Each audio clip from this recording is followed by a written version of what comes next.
የመጻሕፍት ዓለም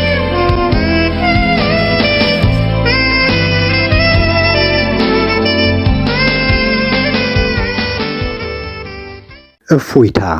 ደራሲ አሌክሳንደር ዱማስ።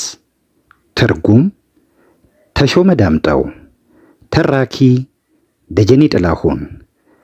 እፎይታ ዘ ካውንት ኦፍ ሞንቴ ክሪስቶ ክፍል 28።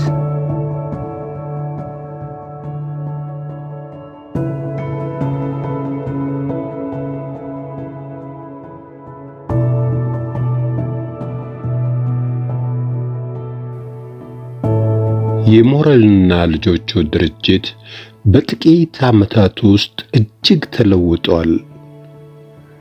ከባለጸጋ መኖሪያ ቤት በሚታየው የቤት ሰራተኞች ትርምስና ሞቅ ያለ ሽርጉድ፣ በኮሪዶሮች ወዲያ ወዲህ በሚጣደፉ በስራ የተወጠሩ የሂሳብ ሰራተኞች፣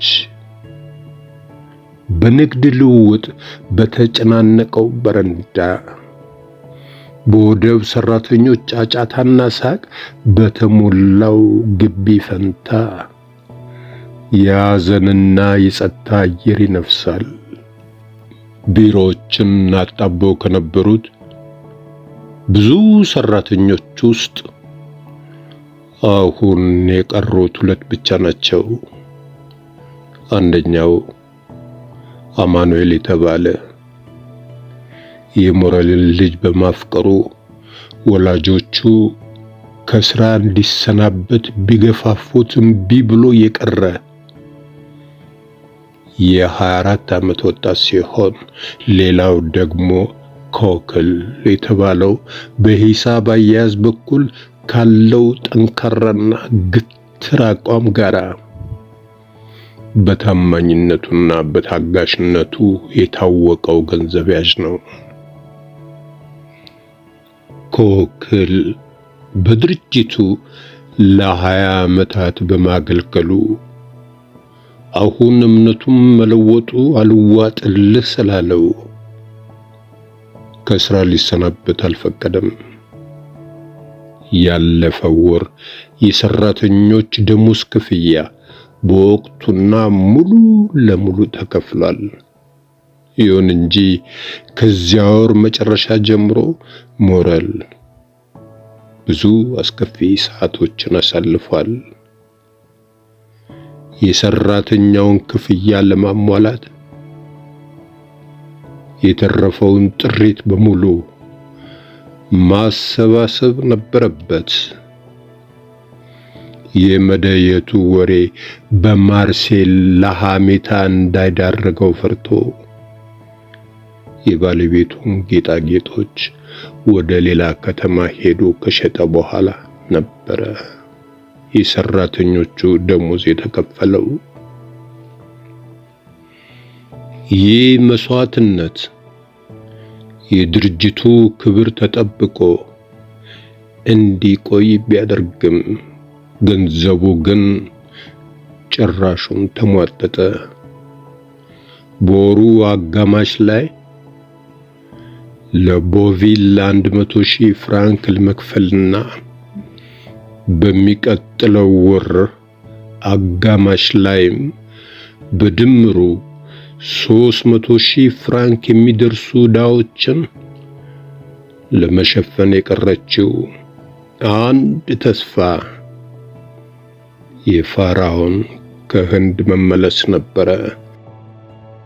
ነገር ግን ከፋራውን ጋራ ካልካታ ከተባለችው የህንድ ወደብ የተነሳችው መርከብ ከ2 ሳምንት በፊት ወደ ማርሴል ስትመለስ የፋራውን ወሬ አልሰማ አለ።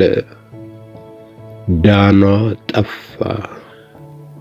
ታዋቂው የሞራል ድርጅት እንዲህ ተንኮታክቶ ሳለ ነበረ የሮሙ ቶምሶንና ጓደኞቹ ወኪል በሞራል ግቢ ብቅ ያለው።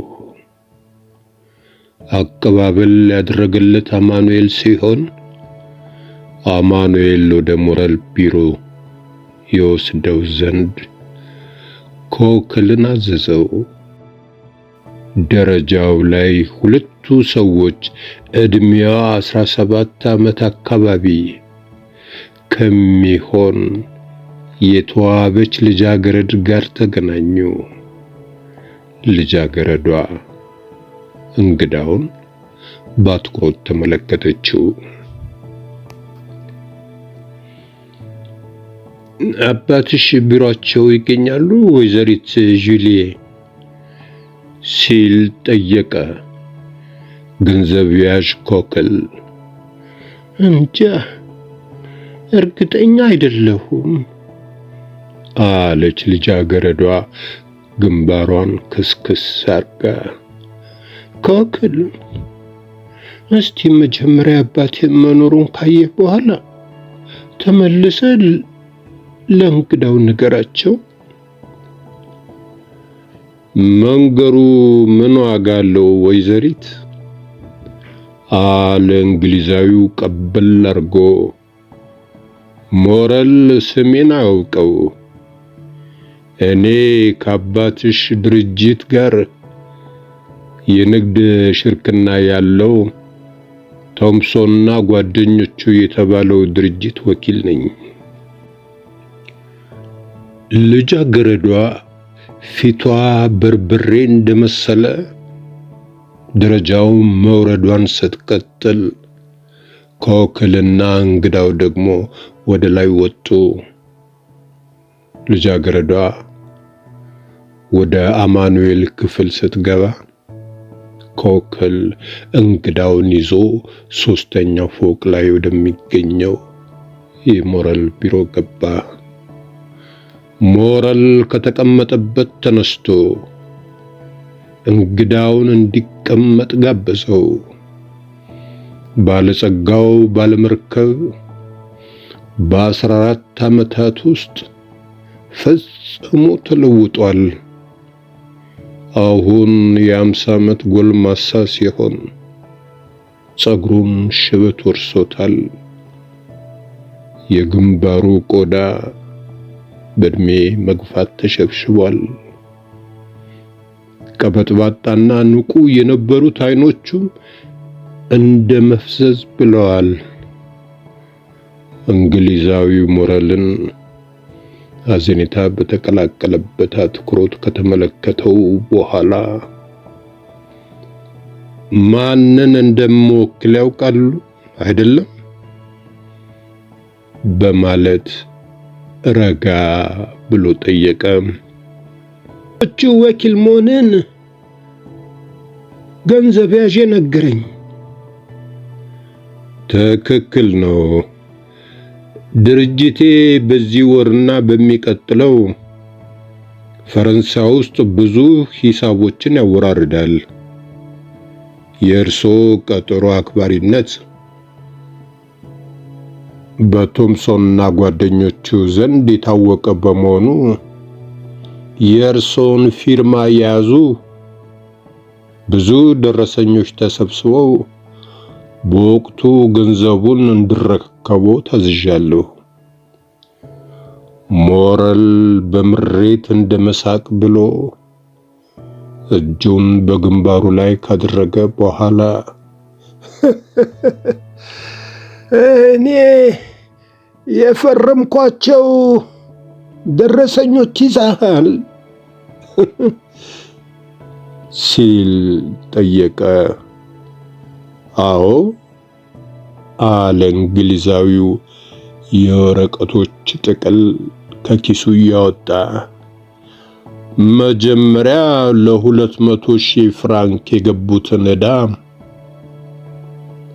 ከቦቪል እጅ ተቀብያለሁ። ይህ ዕዳ እንዳለቦ አያምኑም?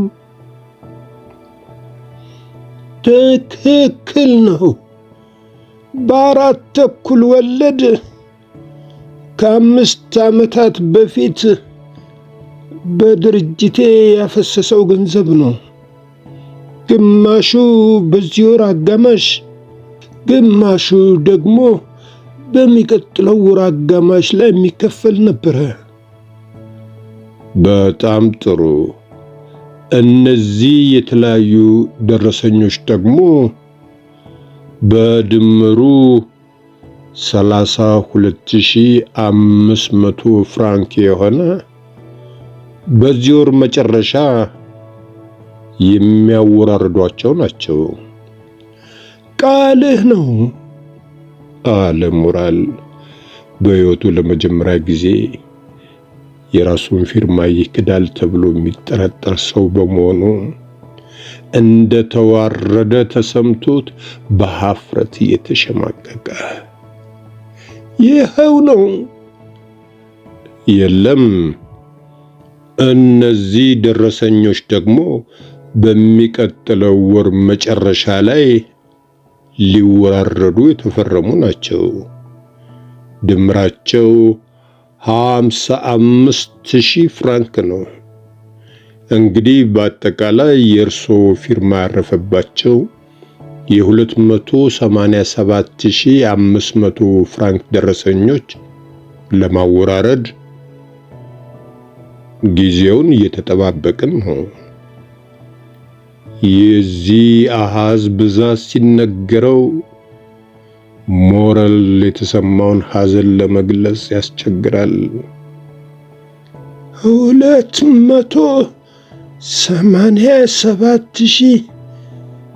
287500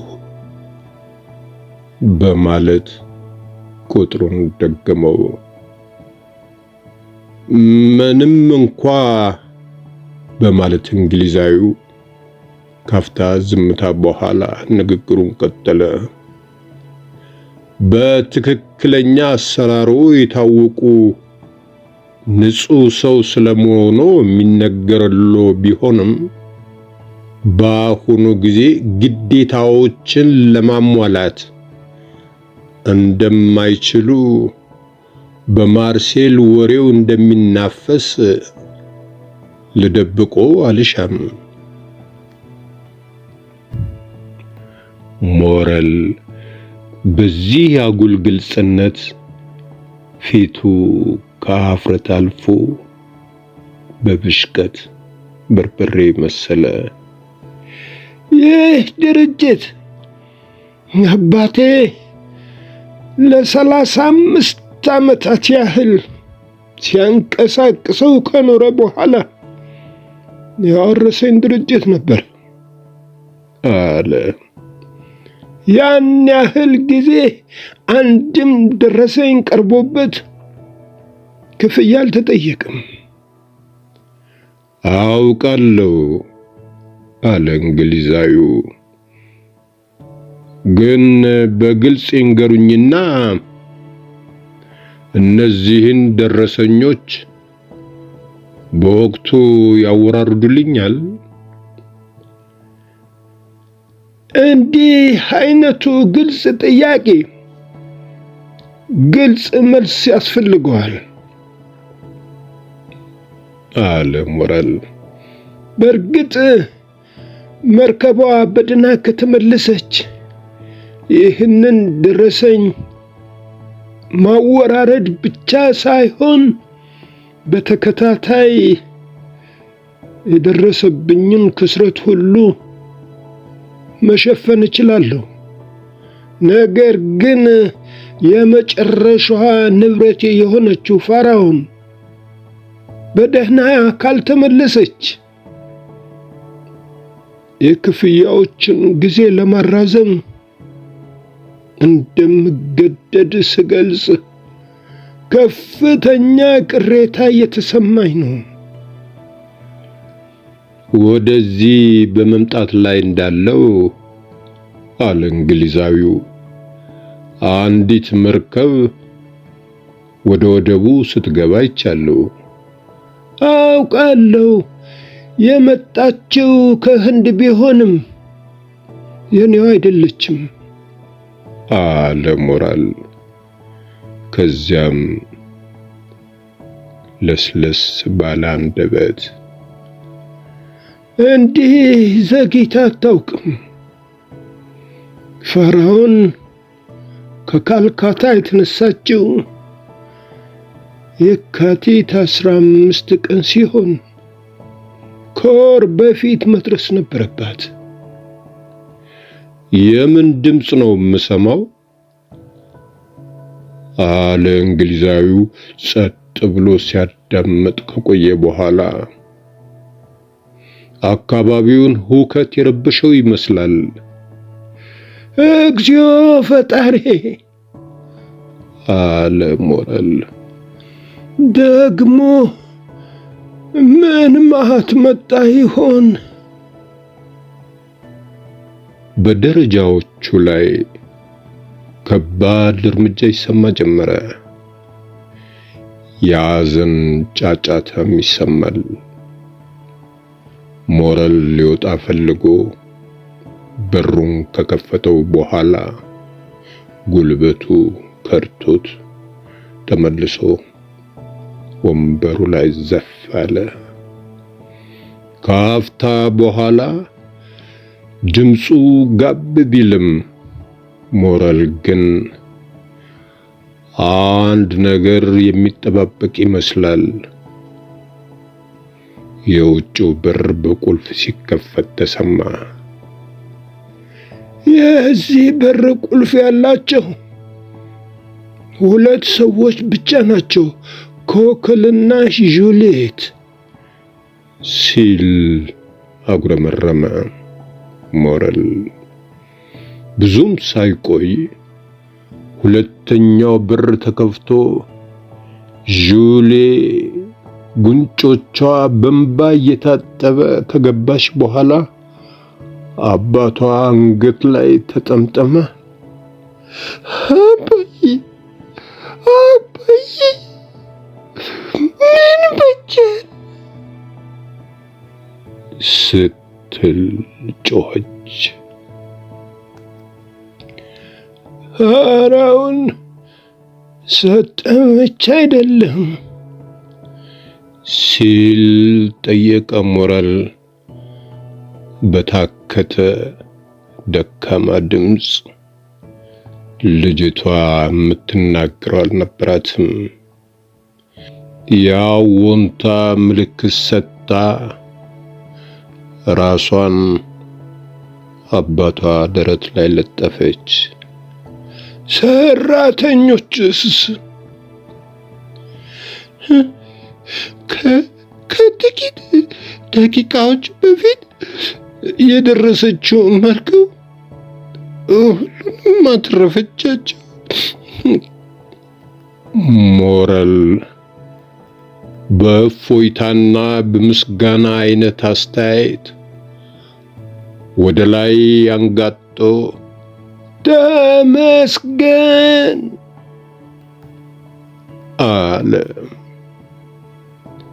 የፈረድከው በሌሎች ላይ ሳይሆን በእኔ ላይ ብቻ ነው። በዚህ ቅጽበት እመቤት ሞረል ሲቃ እንደተናነቃት ገባች። ከኋላዋ ማኑኤል ተከትሏታል። መተላለፊያው ላይ 8 የሚሆኑ ከወገባቸው በላይ እርቃናቸውን የሆኑ መርከበኞች ይታያሉ። እንግሊዛዊው እንግዳ እነዚህን ሰዎች ሳይ ብድግ ብሎ ወደ እነሱ ሊሄድ ከከጀለ በኋላ ወዲያውኑ መለስ ብሎ ወደ ጥግ ቆመ። ነገሩ እንዴት ነው የሆነው? ሲል ጠየቀ ሞረል። ና ወዲ ፔኔሎን አለ አማኑኤል። እስኪ ያስረዳን። ፀሐይ ያበርናው ሽማግሌ መርከበኛ የተበጣጠሰች ባርኔጣ በእጁ እንደያዘ ወደፊት ከተራመደ በኋላ ጤና ይስጥልኝ ጌታዬ አለ ሩቅ ቦታ የሰነበተ መንገደኛ ሳይመስል። እንኳን ገባችሁ አለ ሞረል እምባው እየወረደ ቢሆንም ፈገግ ማለቱን ግን አልተወም።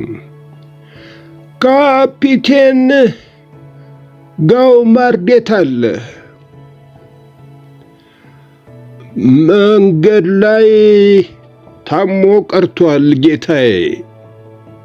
ከተሻለው በጥቂት ቀናት ውስጥ ይመለሳል። እሺ እስኪ በል አስረዳን ፔኔሎን የትንባሆን ፒፓ ከከንፈሩ ካላቀቀ በኋላ አፉን በእጁ አበሰና ንግግሩን ጀመረ።